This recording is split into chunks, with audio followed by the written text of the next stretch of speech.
how does one figure out their passion? And should one necessarily follow their passion even if it means sacrificing comfort, lifestyle, or geographical proximity to family? And should passion always override such considerations which might also be important in their own right? See, let us understand what is passion. Passion is just a certain thought in your mind to which you invest certain emotion. That's your passion, right? You can be passionate about a certain activity, you can be passionate about a certain person, you can be passionate about a certain thing. How did this happen? It's a thought in which you invested a certain amount of emotion. I'm saying, if you know this, and if you know how to generate thoughts consciously and invest emotion consciously, this wouldn't even be an issue. Right now, passions are happening compulsively. What happens compulsively will lead you wherever it leads you. Sometimes it takes you to a good place, sometimes it takes you to a bad place. But if it means so much to you, it means so much to you means it is just that you have invested so much emotion in it. That's all it is. Because you've invested so much emotion in it, you may not be able to look at it logically once again. You have lost your fundamental discretion simply because you've invested so much emotion in it. I don't think that's a way to build one's life. One must build their life consciously. But most people don't understand what is building life consciously, they only do things by chance. This is why those who are successful are stressed, those who have failed are frustrated, both are suffering. What else should happen in their life? That's what they need to look at. What needs to happen in their life is, they must learn to conduct their physical body, their psychological process, their emotional process and the fundamental energy process in the body consciously. If this happens consciously, this will happen the way you want. If this happens the way you want, you living joyfully or blissfully is a natural thing. In the world, what you do is not according to your passion. In the world, what you do is what is most needed today. That's what you must do.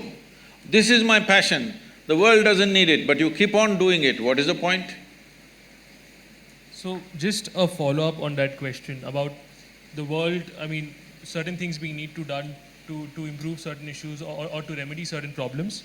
Now, from my limited understanding, or at least what we learned in textbooks, is Buddhism talks about how we should not be attached to something, or how in certain cases we should be detached. It talks about how suffering, one of the reasons behind suffering is attachment.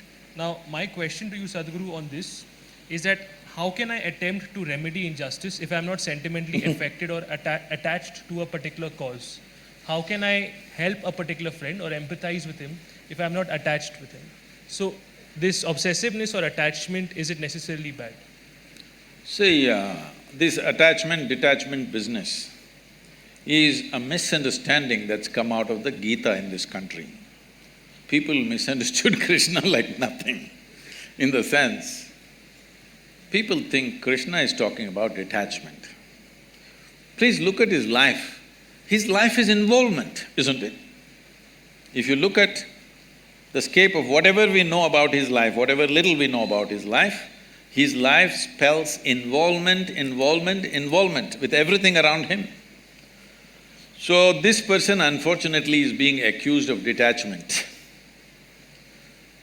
See, if there is no involvement, there is no life. You can only know life with involvement. Even if the meal that you eat today, if you're not involved, you will not know what it is. Without involvement, you cannot even taste life. Not possible. People are talking about detachment because of fear of suffering. Fear of suffering has come because when they involve, they get entangled. They do not know how to get involved, they just get entangled. Entanglement is happening because your involvement is very discriminatory. Is that sinking in? So I should be equally involved in everything, is what you're saying? Tell me, if you are less involved in your breath and more involved in your eating, you think life will work?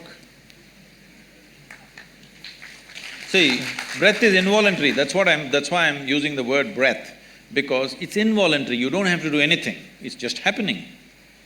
But we're involved by keeping the air conditioning on, otherwise we'll suffocate.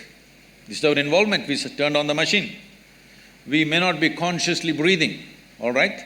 But we are involved. Without involvement in every aspect of life, you will get skewed. And that is when psychologically you get messed up so much that in many ways mind gets deranged. Seeing this, somebody said, you're too attached, you must be detached. No, detachment will not work either. Can you be detached and do something well? Can you do something well being detached about it? No, you need absolute involvement. If you have an indiscriminate sense of involvement, you will see there is no entanglement in your involvement. If you discriminate, you will get entangled. The problem is of discrimination, not of involvement. Right. So, thank you for the answer.